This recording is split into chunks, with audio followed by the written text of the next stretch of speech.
Miq të nderuar, zonja Zotrin, përshëndetje. Ju përshëndes nga studio emisionit të pasdites Imazh. Do t'ja kushtojmë sot komplet emisionin deri në ora 19, do t'jemi me ju për të folur për tragjedinë që ka ndodhur në Shqipëri, për tërmetin që ndodhi sot rreth orës 4 të mëngjesit, që ka qenë fatal deri për tash. Raportohet për 16 të vdekur e mbi 600 e më shumë të lënduar. Si është situata tash dhe çfarë pritet të ndodhë? Urojmë që të mos ketë më shumë viktima dhe të gjinden të gjithë të tjerët gjallë. Do të kemi një lidhje të drejtë për drejtë pas pak me ambasadorin ton në Republikën e Shqipërisë, zotin Ajet Hasani, atje është kolegja jon, gazetare Artiana Matoshi, që do të zhvillojë një bashkëbisedim me të, sepse informacionet e fundit janë se një qytetar i Kosovës nga Xhilani është gjetur pa shenja jete, ndërkohë me lëmthojnë regjia se edhe vllai i tij fatkeqësisht është gjendur pa shenja jete. Rritet numri i viktimave. Si po reagon Kosova në këtë tragjedi dhe çfarë mund të bëjmë që t'ju dalim në ndihmë vëllezërve tanë në Shqipëri? Në studio kam atasheun ushtarak të Kosovës në Shqipëri, kolonel Bashkim Qellua. Mirë se erdhe, kolonel. Mirë se gjetëm. Faleminderit për kohën që keni gjetur. E kam në studio po ashtu edhe zotin Naat Koçinaj nga Agjencia e Menaxhimit Emergjent. Mirë se erdhe, zoti Koçinaj. Mirë se gjetëm. Do të flasim edhe për atë se si të menaxhojmë traumat pas këtij tërmeti fatal me psikologun zotin Ilir Havolli. Mirë se erdhe, zoti Havolli. Mirë se gjetëm, faleminderit. Do të nisim me ju, kolonel, fillimisht, sepse ju veproni atje duke qenë si jeni atashe ushtarak, por keni qelluar këtu. Çfarë po i ofron ndihmë ushtarake Kosova Shqipërisë? Që nga me gjezi sotën pas tërmetit katastrofal që e goditi pjesën qendrore dhe perëndimore të Shqipërisë, kontaktet e parë janë vume njëherë me autoritetet domethënë mbrojtjes. Ministri i mbrojtjes ka kontaktuar ministrin e mbrojtjes dhe komandanti i forcës sigurisë ka kontaktuar shefin e shtabit të forcave të armatosura. Me njerë ka lind nevoja që FSK-ja të ofroj kapacitetet e veta për të ardhur ndihmë popullatës dhe situatës e krijuar në rajonet e goditura në rajonin e Durrësit dhe në rajonin e Thumanës. Me njëherë komandanti ka urdhëruar forcën e sigurisë Kosovës që të ngretë gatishmërinë e gjithë trupave dhe pas kësaj, pasi u ngrit gatishmëria e trupave, ka vendosur që në bazë kërkesës së forcave të armatosura të Republikës Shqipërisë të dërgojë trupa specialistike në kërkim shpëtim urban. Jo, siç e dini, ne kërkim shpëtimin urban kemi edhe qendër trajnuese për këtë kapacitet që ekziston në kuadër të komandës gardës kombëtare dhe është sistemuar në pomzëtim. Aty trajnohen gjithë pjesëtarët për kësaj lloj operacionesh dhe edhe në këtë drejtim edhe kemi trajnuar edhe trupat nga forcat e armatosura të Republikës Shqipërisë. Diku 40 pjesëtarë të forcave të armatosura të Republikës Shqipërisë janë trajnuar në këtë qendër trajnuese. Pra i bjen që kanë shku njësi të specializuara për këtë lloj kërkim shpëtimi në fatkeqësitë e tilla. Po. Ne kur dërgojmë në bazë procedurave që kemi, kur të dërgojmë trupa jashtë, ne nuk e dërgojmë vetëm atë kapacitet që ka nevojë që të zhvillojë operacione atje, mirë po i bashkangjisim edhe kapacitete tjera ose e krijojmë një task force. Ajo task force është përbërë nga 3 ekipet kërkim shpëtimit, kuadër saj këtyre 3 ekipeve kërkim shpëtimit janë edhe 2 ekipet kanonshi, domethënë që bëjnë kërkimin me anë të qenit dhe kemi dërguar edhe ekipin e një ekip mjekësor, një mjek edhe 2 teknik mjekësor me një autoambulancë.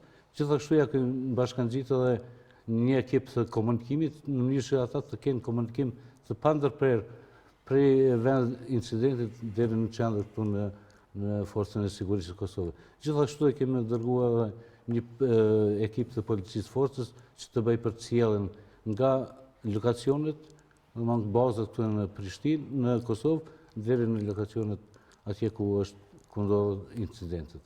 Mirë, do të flasim në vazhdim për atë se çfarë mund të ofrojë më shumë Kosova në aspektin ushtarak me njësi të specializuara për Shqipërinë në këtë rast shumë të rëndë, por Agjencia e Menaxhimit Emergjent ka një rol domethënë dhe specifik në raste të tilla. Zoti Koçinaj, ju besoj jeni të gatshëm për këtë apo?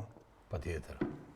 Ju kemi ofruar ndihmë Shqipërisë? Patjetër, siç i thekua dhe kolonel Shillova, ne jemi në komunikim të drejtë për drejtë me Qendrën e Menaxhimit të Krizave në Drejtorinë e Përgjithshme të Mbrojtjes Civile të Shqipërisë, që nga orët e hershme të mëngjesit, dhe patjetër se ju kemi vënë në dispozicion kapacitetin tonë.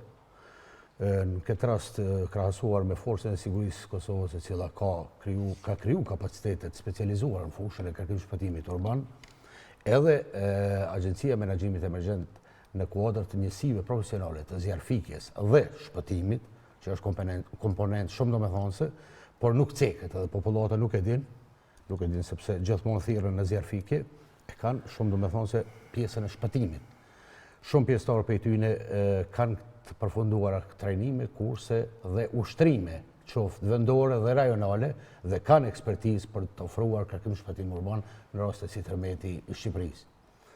Pra, rrjedhimisht ne e kemi vënë në dispozicion dhe tani të shndrojmë me 2 ekipe nga dishmëri të kërkim shpëtimit lehtë, themi, në përbërjen e cilëve ka kërkim shpëtues, po ka edhe ekip pjesëtar të shëndetësor për menaxhim të emergjencave shëndetësore dhe stafi menaxhues i Agjencionit Menaxhimit Emergjent. A keni pas kërkesë specifike për të dërguar trupa atje? Jo. Deri në këtë moment s'kemi, po komunikimin e kemi dhe presim një... Ju keni ofruar ndihmën? Absolutisht po. Edhe kemi ngritur nga dishmërinë e ekipeve të cilët janë për një gjysore nisën. Me gjitha pajisjet, me gjithë personelin, me gjitha senet të gatshme për me hecë. Për me hecë, po a ka alarmuar kjo pak a shumë çfarë ndodhi atje dhe ajo se në rast se urojmë të mos ndodhë, po diçka ngjashme të ndodhë këtu në Kosovë, jemi të gatshëm të reagojmë, kemi kapacitete? Patjetër që urojmë mos ndodhë asnjëherë dhe një gatishmëri të plotë, asnjë shoqëri dhe asnjë shtet në glob nuk mund ta dëshmojë që ka gatishmëri, ka kapacitet për të përballë në masën e duhur ose të kërkuar nga qytetarët. Por gjithsesi, për reagimin fillestar dhe reagimin në vend incident sigur që e kemi në çdo lokacion të Kosovës, sepse shtrirja e vetë njësive ose njësive të zjarfikjes dhe shpëtimit dhe kapaciteteve tjera përmes drejtorive komunale për mbrojtje dhe shpëtim janë prezente në gjitha komunat e Kosovës dhe ofrojnë një ndihmë ose një asistencë. Po, kemi edhe pamjet për shohim policia e Kosovës, njësi speciale të policisë Kosovës dhe të forcës së sigurisë së Kosovës kanë shkuar dhe janë në vend ngjarje atje duke ofruar ndihmë, por përveç kësaj është shumë rëndësishme se si të menaxhohet në aspektin psikologjik gjithë kjo situatë, sepse traumat psikologjike në raste të tilla janë shumë të mëdha dhe do të flasim me psikologun zotin Avolli se si të menaxhojmë të trauma në situata të tilla kur ka dëmë të mëdha, kur njerëz të humbit të afërmit të tyre nuk dinë për të tjerët. Faleminderit për ftesën. Në radhë parë shfrytëzoj rastin që me i shpreh ngushëllime gjithë vëllezërve, motrave, nëna dhe baballarë që kanë humbur të afërmit e tyre, si në Kosovë si ashtu në Shqipëri. Në radhë dytë lut Zotin që këto pasojat jenë sa më të vogla dhe të mos ripërsëriten. Dhe kur flasim për menaxhimin e stresit pas traumave, ne rrjedhimisht kuptojmë që lidhna pak edhe me bashkëfolsin që tërmetet janë diçka që përkundër avancimit shkencës, shkenca akoma nuk ka arrit me zbulu se kur ka me ndodhë një tërmet, si ka me ndodhë, sa ka me konë kozgjatja dhe fuqia ati që nësë individ me u përball, pra me u përgadit që me përballu këtë lloj frike. Individi si organizëm apo njeriu si organizëm është specifikisht i ndërtuar për me përballu kriza apo frikra normale, ndërsa pasojat e papritshme për tërmetit, sikur tërmeti që ishte në orët e para të mëngjesit dhe që vazhdon akoma më ripërsërit me lohatje pak më të ulët, me intensitet më të ulët, faktikisht ky është një diçka që kalon frikën normale dhe është një frikë jo normale. Pra kalon kapacitetin për përballimit të një frike normale dhe ne si organizëm, si individ, kur përballim me një frikë jo normale, ne organizmi jonë aktivizon gjithë mekanizmat e reagimit nga me të ndryshmit që me përballu këtë frikë dhe kjo frikë tek individi, kur kalon për masat normale, regjistrohet si një gjendje akute e stresit.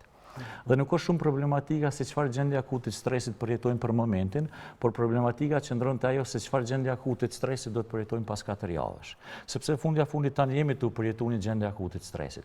Ne kemi dërguar shoqata psikologëve të Kosovës dhe shoqata psikologëve të Shqipërisë që bashkë veprojmë me një statut përbashkët, kemi angazhuar ekipet tona në terren që më ofrojnë ndihmë psikologjike të individëve. Dhe çka është më shqetësuesja që shumë psikologë të cilët ne kemi në kuadër shoqatës psikologëve të Shqipërisë kanë qenë të ndosur dhe të shqetësuar dhe kanë kërkuar ndihmë psikologjike nga psikologët e Kosovës. Dhe si diçka tillë, ne kemi dërguar ekipet tona dhe jemi edhe ekipin tjetër në gjendje gatishmërie kemi vendosur përmes internetit që kemi formuar ekipe të tjera në rast të rreziku, dash Zoti mos më ndodh ose në Kosovë ose në Shqipëri ose në Maqedoni, por është ekipi tjetër vullnetar për më shku.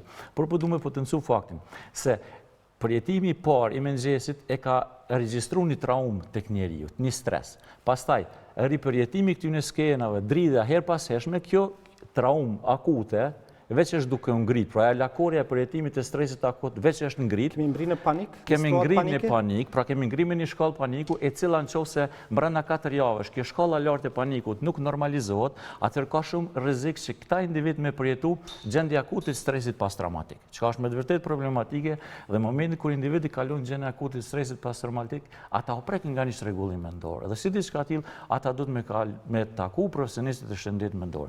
Më alarmont janë këtë sferë, këtë sferë janë fëmijët që janë elita e shoqërisë.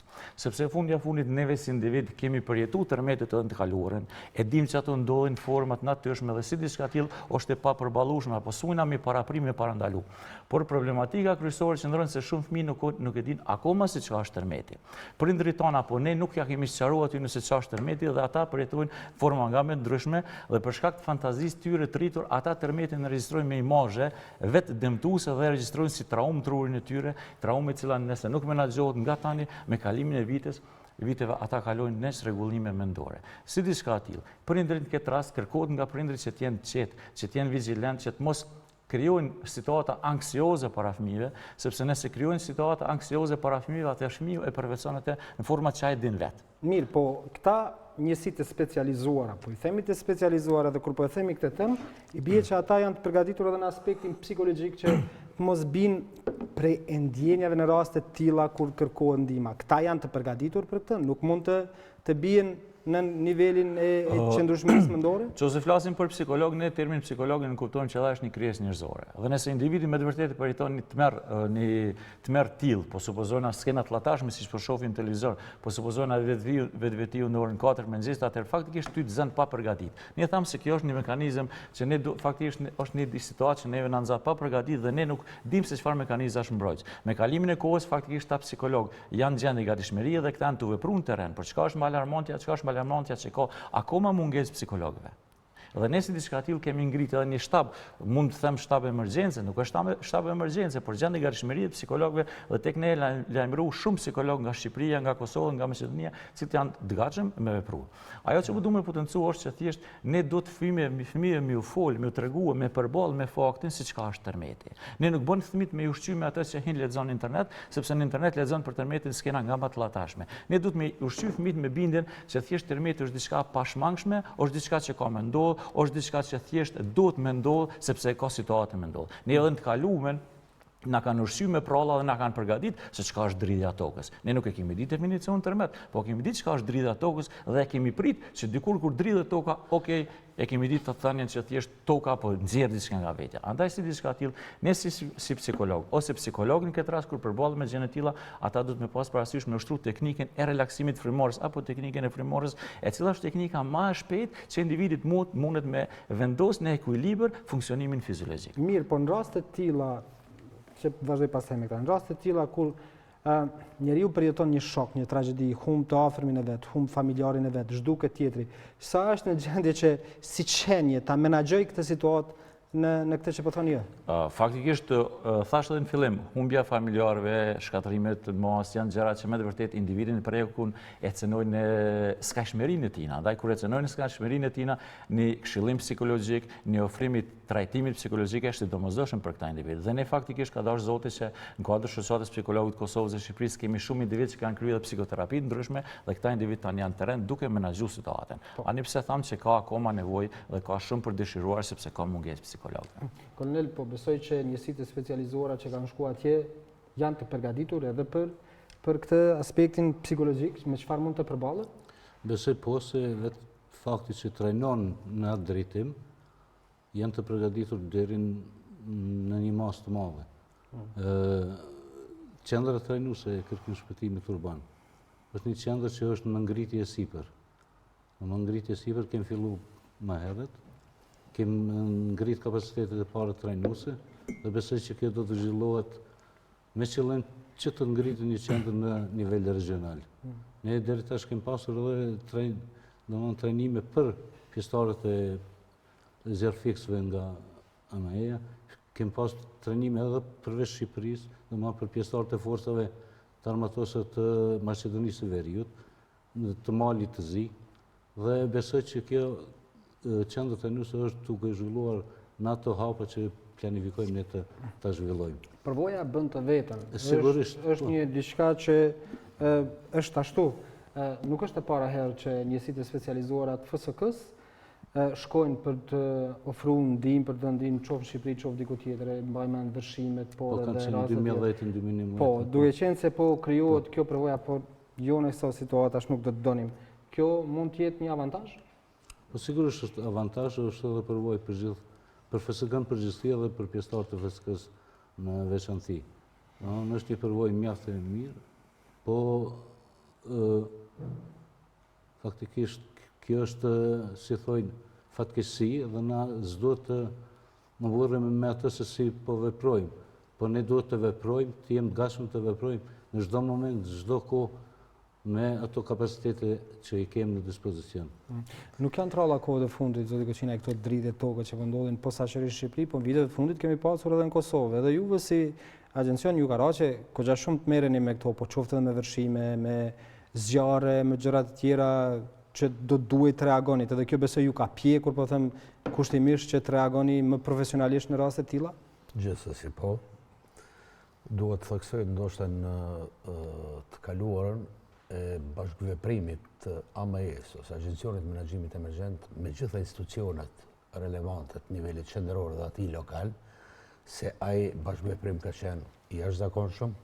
Jo të rralla janë rastet kur edhe njësitë e FSK-s kanë qenë pjesë integrale e reagimit brenda ekipeve, sidomos në reagime në ushtrime ndërkombëtare jashtë vendit, nuk kuptohet Sloveni, Kroaci, Valzi e tjera, ku kemi bashkëvepruar në mënyrën më të mirë të mundshme dhe kemi ndarë një përvojë të dobishme për gjithë. Na thjesht agencioni ka në mision në mandat vetin ligjor dhe kushtetues të menaxhojë, të kujdeset ose të ngrisë përpjekjet e vendit për të menaxhuar cilën do fatkeqësi, jo njërin apo tjetrën, dhe në cilin do nivel. Aq më tepër edhe të ofrojë ose të koordinojë ndihmën ndërkombëtare nga Kosova në vendet e goditura. Dhe ju po thoni keni kapacitete të mjaftueshme, mos ndodhin fatkeqësi të tilla që ti menaxhoni. Kapacitete reaguese, se janë kapacitetet reaguese të cilët merren me veprim në raste konkrete ose fatkeqësi, siç e cekëm në fillim të misionit. Shansa teorike nuk ka asnjë shtet në botë, kjo a rikonfirmuar disa herë, por ku gjendet shërimi në këtë pikpamje, është thjesht bashkëveprimi i komunitetit me reagues. Reagues profesional janë kapacitetet cilët i ngrit shteti, qofshin nga cili do institucion, nuk është me rëndësi, por komuniteti duhet jetë ai që bashkëvepron, do thotë pe familjes, bashkësi lokale, qyteti, fshati, qyteti dhe rajoni. Unë ndoj bindjen me gjithë kolegët e mi në Agjencionin e Menaxhimit Emergjent se duhet bo përpjekje të ngritin kapacitetet e komunitetit. Mirë, po kërkojnë nga regjia, po në fakt më njoftu regjia që mund të lidhemi tash drejt për drejt ose pas pak me Qendrën Klinike Universitare të Kosovës, përkatësisht me repartin e emergjencës, me drejtorin e emergjencës, do t'i Basil Gjenjani, atje është kolegja ime Alinda Sejda për të parë. Nëse emergjenca kosovare në këtë rast, Qendra Klinike Universitare dhe Mantelbardët janë deklaruar se janë të gatshëm të ofrojnë ndihmë Shqipërisë, nëse dikush prej tyre ka shkuar atje, po mos të ndodh, po nëse ne jemi të gatshëm që të reagojmë edhe si emergjencë Kosovës në raste të tilla. Regjia, kemi lidhjen me Alindën? Apo jemi në përgatitje e sipër për të parë, sepse edhe kjo është një dimension shumë i rëndësishëm për të parë, sepse momenti i parë ose vendi i parë te cilit ne i drejtohemi pas ndihmës së shpejtë është emergjenca në raste të tilla dhe spitalet e traumës, siç e quajnë në Shqipëri, atje janë me plot pacientë për momentin, sepse për këtë folëm edhe me psikologun. Traumat janë ato të cilat mund të lënë pasoja goxha të mëdha në situata të tilla. Jemi tash në gjendje që të lidhemi drejt për drejt regjia, lutem? Alinda nëse po më dëgjon, nuk po të marrë shumë kohë apo ende nuk e kemi. Mirë, njoftoni kur ta kemi gati lidhjen e drejt për drejt, sepse i kemi disa foto të cilat po kërkojnë nga regjia që të mi shfash në ekran, sepse dua t'i komentoj me ju, zotja Volli, kur njerëzit i shohin këto foto të cilat i kemi tash në ekran, në aspektin psikologjik. Sigurisht që lëm pasojat nda. Faktikisht, këto janë pojme që nuk shadosh që asnjë fëmijë jonë me pa. Dhe kisha bë apel tek çdo prind që fëmijët mos me ekspozu para medjave, para ekraneve televizive, sepse deshnë mes deshnë më ne të rriturit ndikomi nga këto pamje. Në qoftë se ne të rriturit ndikomi nga këto pamje, neve na rikujton pasojat e luftës fundit në Kosovë, që ka qenë me viktima shumë mëdha, ndërsa në qoftë se fëmijët i shohin këto pamje, faktikisht janë pamje të llatashme që ata i kanë lexuar diku në internet. Dhe problematika jonë kryesore është që ne si prindur i ushqejmë fëmijët apo i largojmë nga binaret e funksionimit normal të jetës, duke i ushqyer ata apo duke i pajis me mjete teknologjisë të fundit apo me elektronik dhe i lejojmë ata që me qarkullu në për internet lirshëm dhe me lexu për pasoja tilla dhe nuk ndalemi si prind me bisedu me ta se këto pasojat e tilla janë faktikisht domosdoshme. Këto pasoja me të vërtet kanë ndikojnë në aspektin emocional dhe psikologjik të njeriu dhe si diçka e tillë unë kam bindjen që do të kalojë një periudhë bukur e gjatë që psikologët do të kenë faktikisht një fokus kryesor në sanimin e problematikave, në sanimin e shqetësimeve psikologjike të ndryshme. Sepse këto me vërtet që kanë me u regjistru si trauma, dhe këto trauma nëse ne nuk i përcillim të ardhmen, këto faktikisht çdo individ që e ka përjetuar këtë situatë mundet me shiqu veten se është duke kaluar në një stres pas traumës, nëse gjumi tina i shqetësohet, pra ka një gjumë me shqetësime ndryshme, është i tensionuar, është i acaruar, është indiferent, e largon faktikisht i largohet motivi për gjërat që deri dikur i kanë pëlqyer, atëherë ju lutem i bëj apel këtyre personave që kanë përjetuar këto skena dhe që i përjetojnë vazhdimsi, që nëse këto simptoma i identifikojnë tek vetja e tyre, atëherë le të lajmërohen tek profesionistët e shëndetit mendor, sepse kjo është një sinjal që diçka me sistemin nervor nuk po funksionon. Dhe përderisa nuk funksionon diçka me sistemin nervor, atëherë nëse ne futemi në shërbimet e profesionistëve shëndetësor qysheret, apo shëndetin mendor qysheret, atëherë kemi misanu me sukses. Keni të drejtë, për të pajtuar me ju se mund të jenë pamje të cilat mund të jenë trauma edhe për neve që nuk e kemi përjetuar nga afër këtë, por duke qenë se kemi një lidhje shumë vllazërore me Shqipërinë, i përjetojmë pak më ndryshe, edhe me shtetet tjera, por në këtë rast është më specifik. Do të kemi tash një lidhje të drejtë për drejtë me kolegen Alinda Sejda, e cila është në qendrën klinike universitare përkatësisht në emergjencën e Kosovës, atje me drejtorin e kësaj klinike, zotin Basri Lenjani. Alinda, nëse po më dëgjon, po t'jap linjën që të bisedosh me zotin Lenjani.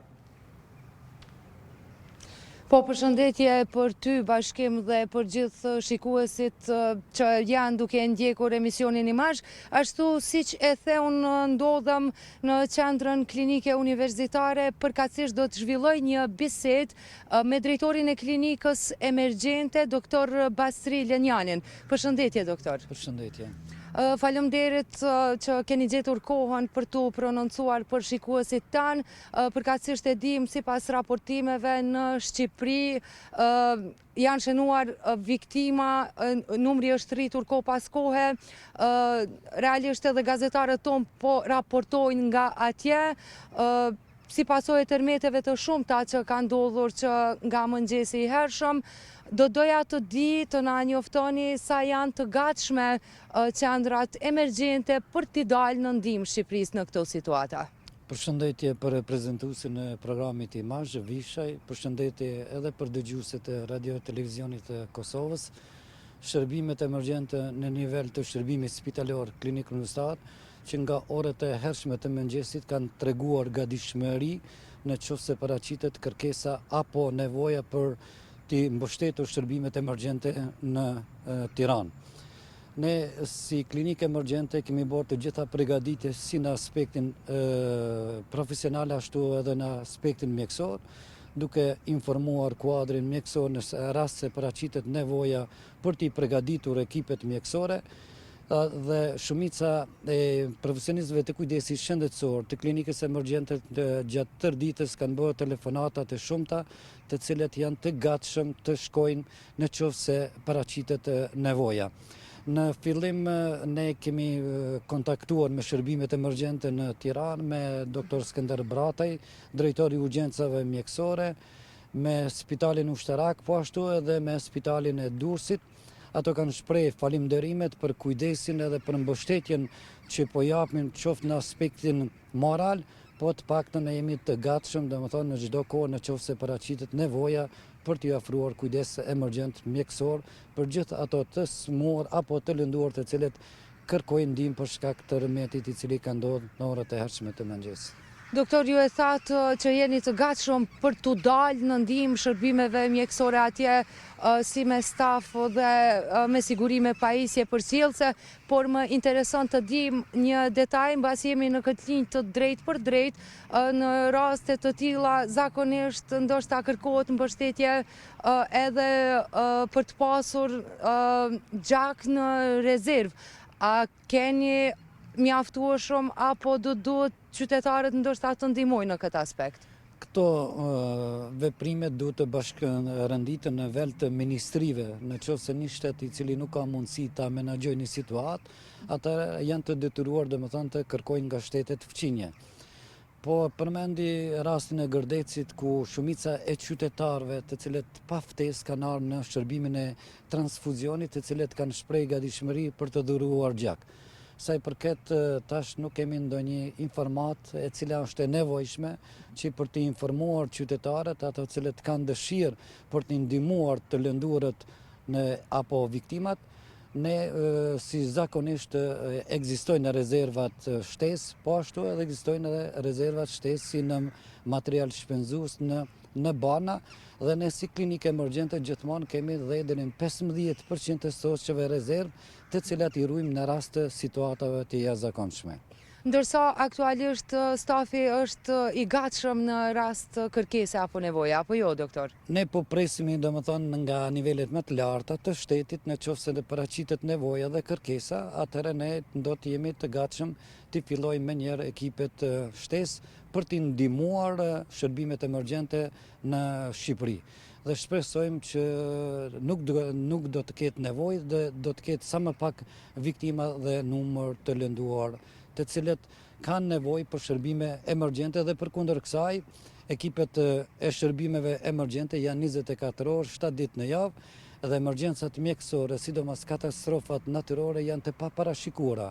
Edhe çdo shtet në situata të tilla duhet të ngritë të gjithë kapacitetet qoftë profesionale, qoftë teknike, në këtë mënyrë për t'i menaxhuar sa më mirë shërbimet emergjente, po ashtu edhe numrin e të lëndurve të cilët kanë nevojë për shërbime emergjente mjekësore. Doktor, ju falenderojmë shumë për këtë intervistë në këtë linjë direkte për emisionin Imazh në RTK. Faleminderit. Atëherë të nderuar shikues, ashtu siç e kuptuat nga kjo intervistë, shërbimet emergjente, përkatësisht nga klinika emergjente në QKUK janë të gatshëm për t'i dalë në ndihmë Shqipërisë në rast nevoje. Kaq nga kjo linjë e drejt për drejt nga QKUK. Faleminderit Arlinda për lidhjen e drejt për drejt, faleminderit edhe doktorit Lenjani për informacionet, pra Kosova e gatshëm edhe në këtë aspekt të ndihmojë Shqipërisë, shumë e mirë. Dua ta liroj zotin Avollit sepse ka obligime të tjera. Të falenderoj shumë zoti Avolli që ishte sot pjesë e emisionit. Faleminderit shumë, do t'ju asistojnë organizatorët në studio për të dalë nga studio sepse ka obligime të tjera. Falenderojnë shumë. Ndërkohë do të shohim sepse humaniteti shqiptar është shumë i madh. Menjëherë kanë nisur aktivitete ndryshme për ndihmuar me veshmbathje, por edhe me gjëra të tjera dhe ushqime Shqipërinë, kanë ofruar edhe strekim nëpërmjet rrjeteve sociale, kanë ofruar edhe shtëpive dhe banesa për shumë familje qytetarët e Kosovës, duke mos harruar atë çfarë na kanë ofruar ata në vitet tona më të vështira. Me iniciativë të tifo grupit Plisat të Prishtinës ka nisur iniciativa, ata tashmë janë nisur për Shqipëri, është një kronikë e përgatitur nga kolegja Trina Zuka. Ndjekim. E gjitha nisi me një postim në rrjetin social, duke i bërë thirrje shoqërisë që t'i dalin në ndihmë Shqipërisë pas tërmetit që shkaktoi vdekje, të lënduar dhe dëme të shumta. E tash kësaj iniciative janë bashkuar njerëz të shumt në sheshin Zahir Pajaziti, të cilët po e bashkëndjejnë këtë ngjarje. Në situatat e tilla duhet të jemi të gjithë një, çdo dhimbja e çdo shqiptari është dhimbja e përbashkët. Edhe ne ju bëjmë apel të gjithë qytetarëve që janë të interesuar me kontribu. Ne jena Plisat dhe aksioni jon ka filluar së gjatë ditës dhe kjo aksion besoj se ka me vazhduar së gjatë tërë ditës edhe në ditëve në vazhdim. Ndihmat nga ana e qytetarëve janë të ndryshme. Ma shumë janë ndihma veshmbothje, batanie, ushqimore, financa, po mjetet financa kanë më bo, kena me shku me ble mjete ushqyse dhe kena me dërgu njërë të organizume sët në ora 5. Edhe pse nisja ishte planifikuar që të bëjë në ora 15, interesimi shumë dhe gjërat e shumta të cilat janë mbledhur ka bërë që orari i nisjes të ndryshoj, e njëkohësisht të shtohet edhe numri i autobuseve. Sot nisja do të bëjë në mënyrë të organizume në ora 5 ose 17. Qytetarët edhe kompanitë transportuese kanë shpreh dëshirë dhe vullnetin me na ndihmu për transport. Nuk do të jenë këto ndihmat e vetme të cilat do të ofrohen nga shoqëria. Plisa do të mundohen të ndihmojnë edhe anën e strehimit të njerëzve nga Shqipëria në Kosovë. Ndërsa kjo iniciativë do të vazhdojë derisa të jetë e nevojshme. Absolutisht fantastike kjo iniciative plisave, por edhe përgjigja qytetarëve për të ndihmuar vëllezërve tanë në Shqipëri me çfarë do që është nevoja. E thash edhe më herët, shumë njerëz qytetarë thjesht, profile ndryshme, sportistë, biznesmen, afarist, edhe tjerë kanë ofruar ndihmë, kanë ofruar edhe banesa dhe shtëpitë e tyre për shumë familje të cilat kanë përjetuar këtë tragjedi në Shqipëri. Pas pak po shpresoj të kemi gati lidhjen e drejt për drejt me Durrësin, atje është kolegi Artiana Matoshi, besoj që tash është në kontakt tashme me ambasadorin tonë e Republikën e Shqipërisë, zotin Najt Hasani, sepse e tham informacioni fundit është se janë gjetur edhe 2 vëllezër të Kosovës pa shenja jete sipas tyre raportimeve në një hotel të shkatruar tashmë në Shqipëri apo nga një villë e shkatruar në Durrës. Por dua të flas derisa ta kemi lidhjen e drejt për drejt me ju, zoti Koçinaj, me çfarë kapacitetesh operoni, me sa nëse mund t'i numërojmë, ke një shifër, sa njerëz ka Agjencia e Emergjencës e Kosovës? Po, patjetër, Agjencia e Menaxhimit Emergjent në nivel qendror ose nivel shteti ka rreth 100 staf administrativ ose menaxhues. Ndërsa në nivele komunale ose në drejtoritë komunale për mbrojtje dhe shpëtim është numri i cili varieron, sepse edhe komunat vendosin kohë pas kohe sipas nevojave tyre dhe herë zvoglojnë, herë rrisin numrin e stafit administrativ brenda tyre. Por çka është më e rëndësishme me theksu nga ana e Agjencisë Menaxhimit Emergjent se ka sistemin ose rrjetin e monitorimit, lajmërimit dhe paralajmërimit në situatat e emergjencave të llojeve të ndryshme. Ky rrjet ose ky sistemi qendrave operative emergjente ne i thrasim, edhe ligjërisht ashtu thirrën, bazohet në numrin thirrës 112 ose 112, i cili është operacional 24/7 që i bie pa ndërprerje dhe mbi të gjitha është pa pagesë. Dhe unë kam shumë informacione në kohën nga kur është themelu si sistem, se kemi qenë avangard në rajon, në kuptimin më pozitiv të fjalës, se të partë e kemi implementu dhe të partë e kemi përqafu një vlerë ose standard të Bashkimit Evropian dhe me implementimin ka fillu që nga viti 2001-2002, që Kroacia edhe shumë shtete halas kanë pas fillu përgatitit e tyre për me fut si shërbim emergjent për qytetarin. Por ne si Kosovë jemi të hendikepuar në rastet, po them kështu, në rastet tilla kur fatkeqësitë kanë kaq përmasa, sepse s'kemi helikopter ku mund të operojmë, s'kemi gjëra tjera ku nëse me automjetet toksore dhe me këmbë s'mund të arrijnë, sigurisht duhet nga ajri dhe kjo pak na hendikepon besoj. Patjetër se na hendikepon, edhe e ndjejmë atë zbrasti. Po gjithsesi dua ta theksoj se në bashkëpunim me gjithë sektorin e sigurisë dhe në shikimin e sektorit sigurisë 2012-2014 janë para pa mjetet të ngritin kapaciteti edhe në këtë aspekt dhe besoj se me një të ardhmë të afërt, me një rishikim të afërt ose ribugjetim të afërt, edhe ky kapacitet do të krijohet, ku jemi në bashkëveprim kuptohet me forcën e sigurisë ose ushtrinë e arshme, me policinë e Kosovës dhe shërbimet mjekësore emergjente, siç i theku edhe doktor Basriu, me të tretë kemi bashkëpunim të jashtëzakonshëm. Përveç që s'keni ju si Agjencia e Emergjencës e Kosovës, as ushtria jonë aktualisht nuk ka të tillë operojmë, nuk kemi mundësi të operojmë, po shpresojmë që shumë shpejt do të paismi, apo? Shpresojmë që shumë shpejt do të paismi. Pilotët i kemi? Ne kemi 2 pilot, po, të trajnuar, kanë përfunduar Akademinë Ushtarake në Turqi, tani për momentin janë në Forcët Sigurisë Kosovës. Jem të tentu me forcat e armatose të Republikës Shqipërisë që ta zhvillojmë një trajnim me ta, mënyrë që ata të mos i humbin ato kapacitete fluturuese. Jemi në përfundim të marrëveshjes teknike me forcat armatose të Republikës Shqipërisë dhe me Ministrinë e Mbrojtjes. Besoj që gjatë ka fillimi vitit tashëm të dy pjesëtarë do të jenë në trajnime në Republikën e Shqipërisë, për të mbajtur ose mirë mbajtur ato kapacitete fluturuese që i kanë përfituar gjatë edukimit në Akademinë Ushtarake në Turqi. Duke qenë se tërmeti ndodhi herët mëngjes, pak minuta para orës 4, sigurisht ju si agjenci jeni mobilizuar shumë herët, apo jo, cilët kanë qenë hapat e parë, duke marrë parasysh se u kriju një valloj, e tha dhe psikologu, një valloj panike, njerëzit postonin dhe nuk dinë ato momente se ku ishte epicendra, derisa u konfirmua ku ishte epicendra, pastaj numri viktimave, numri njerëzve të pagjetur. Si u organizuat në fillim? Paka shumë i kemi ritmin ose procedurën se si angazhojmë ose si ngrisim gatishmërinë tonë në raste të ngjarjeve të jashtëzakonshme. Dhe në këtë rast kemi vepruar me një ritëm i mirë njohur më parë, që nuk kupton drejtori për gjithë thret stafin më të ngushtë, drejtorat e departamenteve, dhe aty bashkëbisedojnë situatën, marrin vendimet për ngritjen e kapacitetit ose rritjen e gatishmërisë në aspektet e caktuara. Dhe ashtu është vepruar edhe sot. Mirë.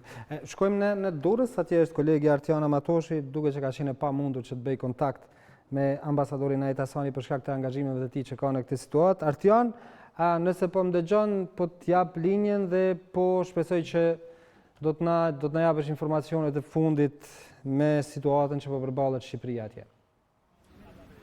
Po, bashkim faleminderit për linjën, si që thatë ne jemi në Durrës, ku ende po vazhdojnë kërkimet në rrethojat e objekteve të cilat janë rënuar nga tërmetet që ka ndodhur në Durrës dhe në zonën përreth. Këtu bëhet e ditur zyrtarisht që janë shënuar 16 viktima, mirë po jo zyrtarisht janë 18, pasi që është konfirmuar që edhe 2 vëllezërit kosovar janë gjetur të vdekur në rrethoja, ndërka që përveç në zonën e Durrësit dëme të mëdha ka pasur edhe në zonat tjera në Thuman. Ishim më herët atje ku deri kur ishim ne janë shënuar 6 viktima në objekte të cilat janë rënuar plotësisht, dhe në Durrës po ashtu vërejnë se dëme të shumta përveç në njerëz dhe dëme materiale, ka shumë objekte të rënuara, të shkatruara plotësisht, ndërka që forcat e rendit të kërkim shpëtimit si ato të Shqipërisë, si të Kosovës dhe të vendeve të tjera amike të cilat i kanë dalë në ndihmë Shqipërisë, po vazhdojnë të kërkojnë për persona të tjerë në rrethoja dhe gjithashtu të akomodojnë ata që kanë humbur shtëpi dhe ata që janë të pasigurt për të qëndruar në shtëpitë e tyre. Në Thuman, atje ku ishim, janë vendosur tenda të shumta, kurse këtu në Durrës është vënë në dispozicion stadioni i futbollit, ku edhe aty janë akomoduar një pjesë e madhe e qytetarëve. Ne do t'ju mbajmë të informuar edhe më tutje për çdo informacion të ri që do të kemi. Artjan, nuk di nëse do të kesh mundësi që të më ndëgjosh, por nëse më ndëgjon, duke qenë se je atje dhe je duke e përcjell situatën, a dihet parafërsisht deri në këtë kohë sa është numri atyre që mungojnë, që nuk dihet se ku janë? Jo, bashkem për këtë çështje nuk ka ende shifra dhe nuk kemi arritur ende të marrim informacione për persona që cilësohen si të zhdukur ose që po mungojnë tek familjarët e tyre ose që ata nuk kanë arritur të vënë kontakte me ta. Por sapo ne të marrim këtë informacion do t'ju njoftojmë. Mirë, Artjana, unë po të falenderoj shumë, e di që do të kesh punë atje sepse është një situatë e komplikuar, delikate dhe shumë e dhimbshme. Faleminderit shumë për këtë lidhje të drejtë për drejtë, sigurisht do të jemi bashkë edhe në gjatë edicioneve të lajmeve, por edhe në emisionet e tjera. Nëse ke diçka të re për të na thënë gjatë kohës sa do të jemi në program, po shpresoj që do të kërkosh linjën. Faleminderit për momentin. Ishim pra me Artjan Amatoshin, gazetaren tonë e cila gjendet aktualisht në Durrës, ka qenë në Thuman, që tha, një situatë shumë e rëndë atje, për momentin nuk dihet numri atyre personave sa mungojnë, sepse po kërkohen shumë ka shku në mbi 600 numri personave të cilët janë të lënduar, zyrtarisht 16 të vdekur, por ky numër potencialisht mund të jetë 18 me konfirmimin e 2 kosovarëve, 2 vëllezërve nga Gjilani, të cilët raportohet, siç e tha dhe Artiana, që janë gjetur pa shenja jete në një prej villave në Durrës.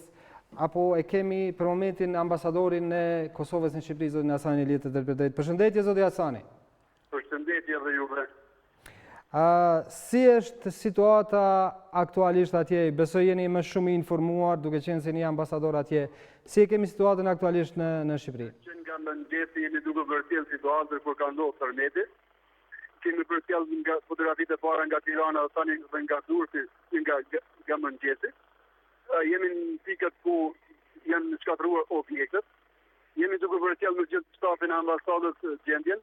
Në pikën në hotelin tropikal kanë qenë 2 qytetarë të Gjilanit nga fshati Libosh, vëllezër, të cilët vëllai njëri nga vëllezërit është ndjerë dhe është përcjell për i vdekur, është përcjell për morgun e Durrësit, ndërsa vëllai tjetër që të dini është duke bërë përpjekje gjithë ekipa emergjente me ndjerë nga rënojat. Atje në pikat tjera dhe këtu kemi forcat e armatosur të Kosovës, policinë e Kosovës, për gjithë ekipët përcjellëse emergjente për të dalë ndihmë qytetarëve të cilët janë në këto rënoja, ata që i kanë. Prandaj po kërkojmë që gjithë ata që kanë mundësi dhe kanë aftësinë mundësi të ndihmojnë qytetarët e Durrësit, sot janë në qiellin e hapur, edhe ata kanë nevojë për ndihmë, prandaj një solidarizim nga qytetarët e Kosovës është më së nevojshëm sot për sot. A ka vënë një kontakt ose një numër kontaktues ose diçka një lloj ndihmese ambasada jon atje për qytetarët që kontaktojnë për gjendjen e tyre ku janë dhe si janë? Kemi përcjell që herët numri kontaktues është 068 24 15 291, është numër emergjent i ambasadës, pikërisht për ditën e sotshme, dhe gjithë ata që kanë ose kanë nevojë, ne jemi të gatshëm që përgjigjemi për ndihmë. Ndërsa spitali ortopedik e spital privat, po ashtu ka kërkuar me një shkresë që t'ju dalë ndihmë për gjithë atyre që kanë trauma dhe kanë thyrje ose çdo spital privat në Prizren. Mirë, faleminderit shumë zoti ambasador, faleminderit shumë për këtë lidhje të drejtë për drejtë që bashkëbiseduat me ne. Po të mbar uroj që të mos ketë më shumë viktima dhe të gjenden të gjithë ata shëndosh, po besoj të paktën të gjenden gjallë dhe pa pasoja serioze të tjera që mungojnë. Faleminderit shumë. Ishim pra shikues të nderuar të Radio Televizionit të Kosovës në lidhje të drejtë për drejtë telefonike me ambasadorin tonë në Republikën e Shqipërisë, zotin Hasani, i cili konfirmoi që 2 qytetarë të Kosovës, vëllezër nga një fshat që s'po kujtohet për momentin emri, Livoçi më duket, i Gjilanit, Livoçi i Gjilanit, që fatkeqësisht kanë humbur jetën në këtë tërmet me pasoja fatale që kanë ndodhur në Shqipëri. Pas pak do t'jemi, po besoj, nuk e di regjia nëse është gati, një lidhje drejt për drejt nga Ambasada e Republikës së Shqipërisë në Kosovë, e cila do t'i kushtohet krejtësisht fatalitetit, tragjedisë që ndodhi në Shqipëri me tërmetin që ndodhi atje sot në mëngjes. Apeli është që të gjithë qytetarët që cilët kanë mundësi t'i dalin në ndihmë Shqipërisë dhe qytetarëve të Shqipërisë në këtë situatë shumë të rëndë që kanë, në çfarëdo lloj forme që kanë. Nuk është që ka munguar kjo dhe nuk besoj që do të mungojë. Po të lutemi për Shqipërinë të ndihmojmë ata, na kanë ndihmuar në momentet më të rënda dhe pa ata kush e di se ku do të ishim sot. Por derisa të kemi një lidhje të drejtë për drejtë me ambasadën, po kërkoj nga regjia që të më jap një material që tregon nëpërmjet fotografive tragjedinë që ndodhi sot në mëngjes në Durrës.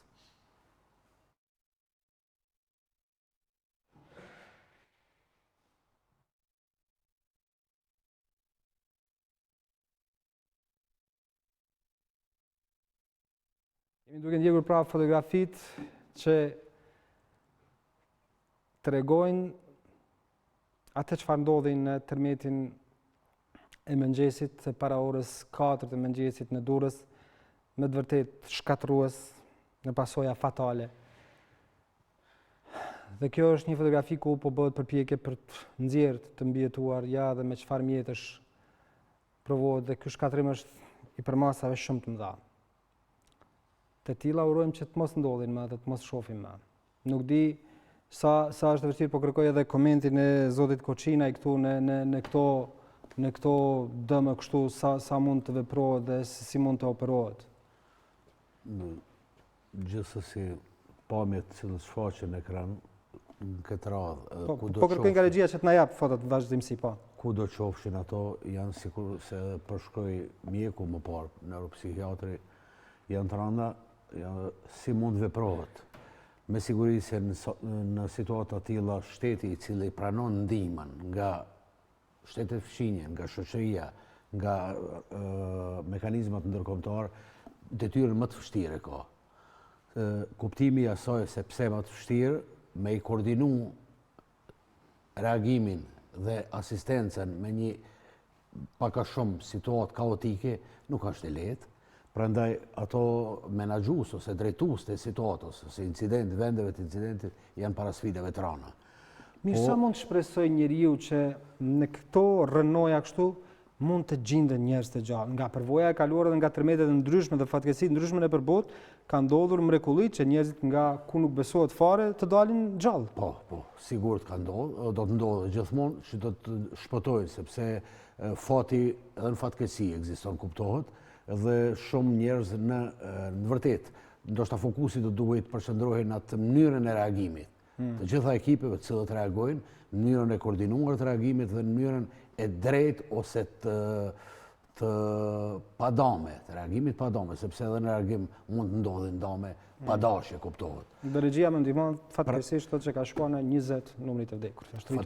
Fatkeqësi pa asnjë dilemë, dhe na ndjejmë dhembjen me gjithë bashkombasit tanë atje, me gjitha familjet, por situata ka ndodhur.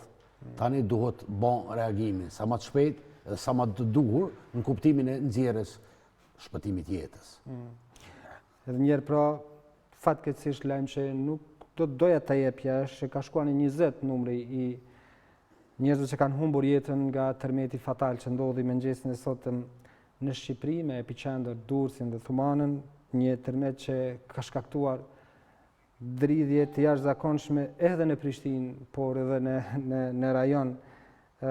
Po shpresojmë dhe po urojmë që gjërat të tilla të mos na përsëriten, sepse nuk janë as të mira për t'i përjetuar e as të bukura për t'i parë.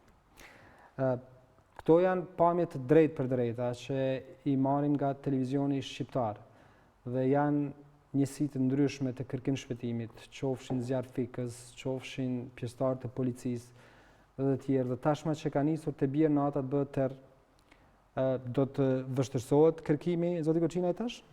Me siguri se po. Me siguri se do të vështirësohet kërkim shpëtimi, por gjitha ekipet profesionale në kërkim shpëtim e marrin për bazë edhe këtë fakt, sepse kërkim shpëtimi nuk ndërprehet. Ai vazhdon 24 orë. Andaj ato kërkojnë, bajnë edhe thjesht ekipe që të zaventsohen. Dhe secili ekip i cili shkon në reagim në raste të tilla dhe në secilën fatkeqësi e planifikon ekipën e vet me e pas në kontinuitet. Por kur s'ka në kontinuitet, atëherë lypet gjithmonë plotësimi me resurse shtesë. Dhe po shifet edhe nga pamjet aty se ka shumë shtete të interesuara me afru ndihmë, bile edhe përmes nesh janë koordinuar kogja prej tyne. Po, na kanë kërkuar informacione bazë ku me drejtu ndihmën. Fati i keq është se qendrat e komunikimit stërngarkohen në këso raste, se nuk e përballojnë edhe dot komunikimin e brendshëm, lere mo t'jashtëm. Prandaj shumë ofrues ndihmës nga shumë shtete kërkojnë rrugë alternative, ndërto jemi edhe na, ku ato na konsultojnë edhe na thojnë, na kërkojnë ndihmën me cilin me kontaktu për me çu ndihmën e kësaj ose asaj natyre. Pra, duke qenë se kërkimi vazhdon pa ndërprerje pavarësisht çfarë mund të jetë moti, nëse moti do të jetë shumë i vështirë, ato përkohësisht mund të ndërprejnë. Kështu ka ndodhur kaluar, po për shkak që bie teri nuk ndërprejnë dhe kjo me automatizëm shton nevojën që të ketë kapacitete të tjera dhe nuk përjashtohet mundësia që edhe FSK-s, por edhe agencionit emergjent t'i kërkohet që dërgojnë forca të reja atje, apo? Po, sigurisht po. Forca Sigurisë Kosovës se ka ngrit nga dëshpërinë gjitha njësit, ka bërë njësi në rezervë, të gatshme në rezervë për të mbështetur autoritetet civile atje në Republikën e Shqipërisë, në rast nevoje, kërkese, apo edhe në rast ndërrimit, në zëvendësimit të trupave tonë atje me njësi specialistike. derisa ne po bisedojmë, po besoj që regjia do të na jap ato pamje të drejtë për drejta nga televizioni shqiptar që po kërkojnë njerëz të cilët po shpresojmë që kanë mbijetuar dhe urojmë që gjendën të gjallë do të mos ndodhin më viktima, por ajo çfarë u tha edhe nga Artiana, kolega jonë atje, është që tash po kërkohet që të ndërtohen tenda, stadiumi Durrësit, të kërkohen tenda që njerëz të akomodohen dhe frika është që të kthehen edhe në ato pak objekte ku mund të kenë shpëtuar në këtë situatë. A ka mundësi, po besoj gjitha këto shtete që kanë ofruar ndihmë në këtë moment që të ndërtohet kushtimisht një kamp i tillë për të shtruar njerëzit? Praktikat në kalume na kanë dhënë shumë dëshmi se kuptimi i kampit për personat të zhvendosur, thuhet përkohësisht, ato ndërtojnë agjencitë, shtetet ose ofruesit e ndihmës të cilët e posedojnë atë kapacitet. Fatkeqësisht ne nuk e kemi, besoj që FSK-ja ka kapacitete të caktuara për strehim përkohshëm, por na mbetet si sfidë, si agjencion, si shteti i Kosovës me ndërtu këtë kapacitet vendit, me e pas në dispozicion për nevoja vendore edhe për ndihmë ose asistencë jashtë vendit. Ka kapacitete mjaftueshme ushtria ronë për këtë? Nuk mund të themi të mjaftueshme, por ka kapacitete për ngritjen e tendave ose ngritjen e si po thonë kampeve të përshëndrimit. Ne thëmë kampet për personat zhvendosur. Persona zhvendosur. Okej, ka tenda, domthonë kemi tenda, po kemi edhe kapacitete tjera që shkojnë në kuadër të asaj, domthonë jo toalete, jo kapacitete tjetër, jo tushe për terrene. Ka informacione të reja sa i përket kësaj në Kosovë, të gjitha aktivitetet e para për nesër janë shumica prej tyre në fakt, jo të gjitha janë anuluar sepse presidenti i Republikës ka shpallur ditëzie nesër në Republikën e Kosovës në shenjë të respektit dhe nderimi për tragedinë dhe për ata që kanë humbur jetën në Republikën e Shqipërisë, përfshirë edhe qytetarët e Republikës së Kosovës deri më tash, dy të konfirmuar. FSK-ja nesër e ka ditën e forcës dhe askush nuk do të donim që në situatë të tillë të shënonim ditën e forcës. Fatkeqësisht ashtu është, mirëpo nesër një vit domethënë që Forcat Sigurisë të Kosovës e kanë ndryshuar domethënë mandatin, me mision 3 vepron që nga ai vit. Deri më tani nuk kam informacione se si do të shkojmë më tutje. Dita e forcës do të shënohet vetëm nuk do të jetë ditë e hapur, vetëm do të arreshtohen njësitë, do të jenë prezent vetëm ata persona me ftesa zyrtare dhe vetëm do të shënohet ajo ditë. Po se si do të vijon më tutje nuk e di mende, se nuk kam ndonjë informacion se do të anulohet apo jo. Sepse duhet pasë si do të veprohet në asaj se çfarë mund të ndodhë dhe çfarë mund të na paraqes kjo çfarë ndodhi në mëngjes në Shqipëri. Zoti Koçinaj, unë kam realizuar një intervistë edhe me kryetarin ose drejtorin e Institutit Sismik Kosovës, zotin Shemsi Mustafa, të cilin do të transmetojmë pas pak, por dua të lidhem me atë çfarë ka thënë ai. Ai ka thënë që rreziku i madh që në Kosovë të ketë dëme serioze nga tërmetet e tilla nuk ekziston, por nuk e ka përjashtuar mundësinë që në vendet e rajonit përreth për shkak të shtrirjes së tyre të kenë tërmete, por jo ndoshta me këtë intensitet kështu. Por ai ka thënë një diçka që ndërtimet në Kosovë, me fjalë të tjera, lënë shumë për të dëshiruar, posaçërisht ato kolektive që janë.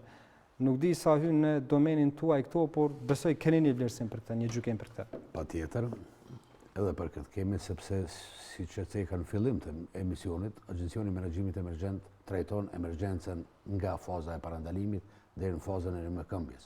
Prandaj në fazën e parandalimit hyn vlerësimi dhe zvoglimi i rrezikut, ku bëjnë pjesë masat ose inspektimet në aspektin e ndërmarrjes përshtatjes me standardet, normat e ndërtimit ose planifikimit urban. Prandaj zoti Shemsi Mustafa kemi bashkëveprues sigurt në shumë projekte, në shumë nisma të cilët i zhvillojmë me BE-n ose me projektin e IPA-s, po përveç atij edhe me shumë institucione tjera, po du me thonë me gjitha të cilët janë relevante dhe të cilët mundën me pas dhe kanë impaktin e vetë në zhvillimin qoftë teorik, qoftë praktik të gatishmërisë vendit me u përballu me emergjenca. Mirë, po a keni vlerësim se sa i përmbushin kushtet dhe kriteret këto ndërtime kolektive në Kosovë. Mos to qytetet të mëdha, Prishtina, Fush Kosova, Prizreni, Peja, Mitrovica, Gjilani, janë mbuluar me ndërtime kolektive.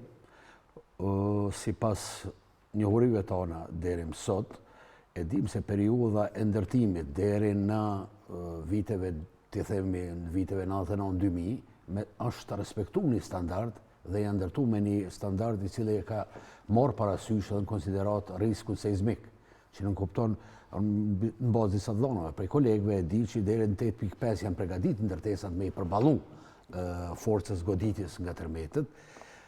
Edhe pas luftës, të themi ndërtimet nga 2000 e knej, unë jam i prirë me besu pozitivisht se shumë ndërtimtar e kanë pas në konsiderat jetën edhe se sigurin e banuesve aty dhe i kanë morë parasysh kodet e caktuara për siguri në kuptimin e riskut seizmik.